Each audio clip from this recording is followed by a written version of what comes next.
Hello friends, I am Meenakshi Sharma, Assistant Professor in Biyani Girls B.Ed College. Today I deliver a lecture on Dimension of Development, यानी विकास के आयाम। विकास के आयामों में हमने पिछली बार बात की थी, 4 आयामों के बारे में बात की थी, जिसमें शारीरिक विकास, मानसिक विकास, सामाजिक विकास और संवेगात्मक विकास की बात की थी। आज हम 5वां जो प्रकार है उसका नैतिक विकास की बात करेंगे। और नैतिक विकास के अंतर्गत हम बताएंगे कि समाज में नैतिक विकास के अंतर्गत समाज में प्रचलित प्रथाएं, लोक रीतियां और शिष्टाचार को शामिल किया गया है। नैतिक विकास के अंतर्गत नैतिक मूल्यों को विशेष महत्व दिया गया है, जिसके अंतर्गत जैसे कि नैतिक मूल्यों में सत्यवादिता, ईमानदारी, करुणा, आज्ञा पालन, आत्मनियंत्रण, निष्पक्षता, उत्तरदायित्व की भावना, विश्वसनीयता और इन सभी ये जो नैतिक मूल्यों के जो मूल्य हमारे निर्धारित किए गए हैं, उन सभी का जो योग होता है वह हमारे एक चरित्र का निर्माण करता है। और चरित्र के निर्माण के आधार पर ये माना गया है कि जो व्यक्ति जो होता है वो जो एक योग सदचरित्र का जो निर्माण होता है वह उस व्यक्ति में इन सब गुणों का होना आवश्यक होता है। कुछ मनोवैज्ञानिकों ने नैतिक विकास के अंतर्गत उन्हीं 3 अवस्थाओं को ध्यान में रखते हुए बताया है कि बालक की जो तीनों अवस्थाएं, शैशवावस्था, बाल्यावस्था और किशोरावस्था में किस किस तरह से बच्चे का नैतिक विकास होता है, वो इस प्रकार से है। बालक की जो शैशवावस्था जो होती है वो 0 से 5 वर्ष तक की मानी गई है।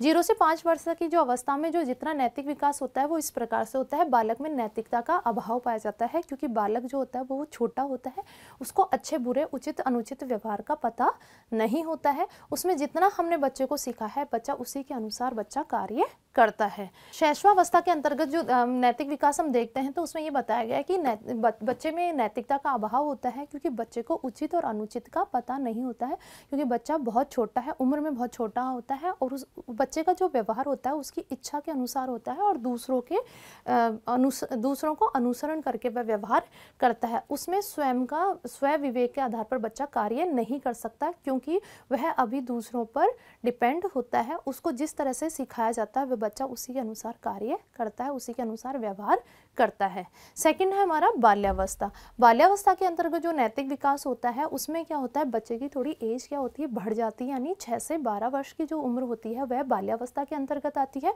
और इसके अंतर्गत क्या होता है कि बच्चे अच्छे और बुरे का फर्क समझने लगता है और बच्चे में मॉरल वैल्यूज जो होती हैं वो डेवलप होने लगती हैं, क्योंकि बच्चा समाज के अंतर्गत क्या होता है, बच्चा जो है समाज में रहने लगता है, यानी विद्यालय से बच्चा जुड़ जाता है, परिवार से समाज में और समाज से विद्यालय में बच्चा जुड़ जाता है। और जुड़ने पर उसके बच्चे में अच्छे और बुरे का अंतर करने लगता है बच्चा, और दूसरों की आज्ञाओं का, यानी बड़ों की आज्ञाओं का, दूसरों की आज्ञाओं का वह पालन करना सीखने लगता है। और बच्चे में इतना समझ विकसित हो जाती है कि बच्चे को ये पता होता है कि झूठ बोलना और चोरी करना गलत काम है, और बच्चे में जो धीरे धीरे बच्चे में सत्य बोलने की प्रवृत्ति या सत्य बोलने की आदत विकसित होने लगती है।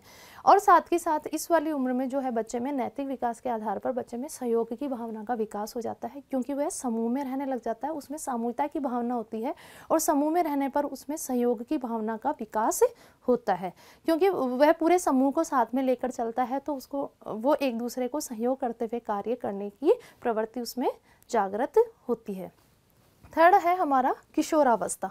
किशोरावस्था के अंतर्गत जो है वो नैतिक विकास इस प्रकार से होता है, क्योंकि बच्चा क्या होता है इसमें किशोरावस्था में होता है, यानी बच्चे की जो उम्र होती है 12 से 18 वर्ष के बीच में होती है, और वह समाज के द्वारा निर्धारित जो भी प्रथाएं हैं, जो भी लोक रीतियाँ हैं, जो भी हमारे शिष्टाचार, जो भी हमारे उत्तरदायित्व हैं, उनको वह समझने लगता है। उसमें समाज के अनुसार कार्य करने की क्षमता का विकास हो जाता है और वह किसी एक रोल मॉडल के आधार पर कार्य करने लगता है। उसका एक मार्गदर्शक होता है, वह किसी को रोल मॉडल मानता है, अपना आदर्श मानता है, और उस आदर्श के अनुसार वह अपना कार्य करने की कोशिश करता है। वो सोचता है कि मैं भी इस रोल मॉडल के द्वारा, जिस तरह से ये रोल मॉडल कार्य करते हैं उसी तरह से मैं भी अपना कार्य करूं, और वह उनके अनुसार ही बनने की कोशिश करता है, यानी उनके जैसा बनने की कोशिश करता है।